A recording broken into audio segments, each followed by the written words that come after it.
I used to think I was bad with money. Not irresponsible, not careless, just naturally bad at saving.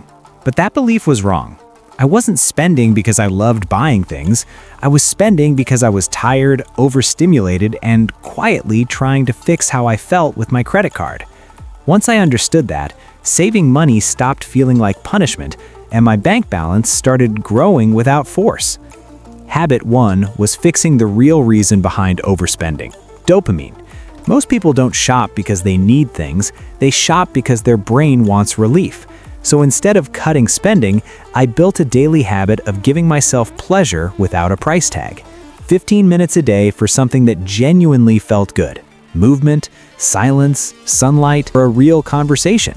When your brain feels satisfied, your wallet finally gets peace. Habit 2 was learning to slow my mind down on paper. Not budgeting, not tracking every dollar, just writing. Regular journaling helped me hear my own thoughts again, instead of reacting to ads, trends, and impulses. The clearer my mind became, the more intentional my spending became. Awareness quietly replaced impulse. Habit 3 changed how I experienced luxury. I stopped paying full price with emotion and started using systems instead. Rewards, points, timing, strategy. I still enjoy comfort and nice experiences, but now they're accessed intelligently, not bought impulsively. The habit wasn't spending less, it was refusing to overpay with stress.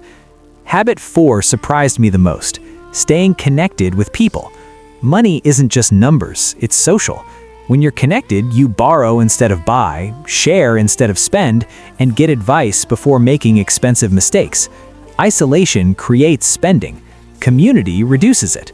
Building social capital quietly replaced purchases I didn't even realize I was about to make. Habit 5 was doing less, not more. A packed schedule is expensive. When life feels rushed, money leaks everywhere. Takeout, convenience fees, stress purchases, quick fixes. Simplifying my calendar reduced decision fatigue, and fewer rushed decisions meant fewer unnecessary expenses. Calm turned out to be one of the cheapest money habits.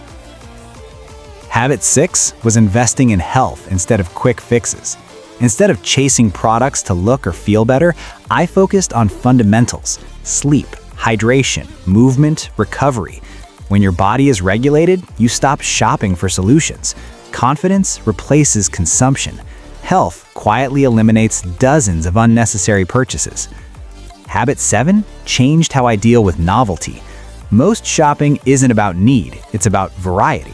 So instead of accumulating more stuff, I built a habit of rotating experiences, newness without ownership, freshness without clutter. I still get excitement, but nothing piles up behind me demanding storage, maintenance, or regret. Habit 8 was creating friction before spending. I removed saved cards, deleted one-tap checkouts, forced myself to pause. That extra minute created space between urge and action. Most of the time, I realized I didn't want the item, I wanted the feeling I thought it would give me. Once you see that clearly, the urge fades. Habit 9 was replacing spending with skill. Every skill you learn deletes a monthly expense forever. Cooking a few reliable meals, simple self-care, basic fixes. Once you stop outsourcing everything, money stops draining quietly in the background. Independence is a financial multiplier.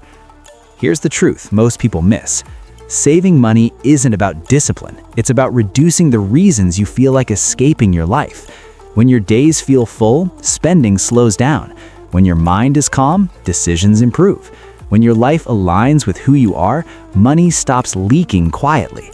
You don't hate yourself into better finances. You build them by making life feel good without needing to spend. Start with one habit, just one.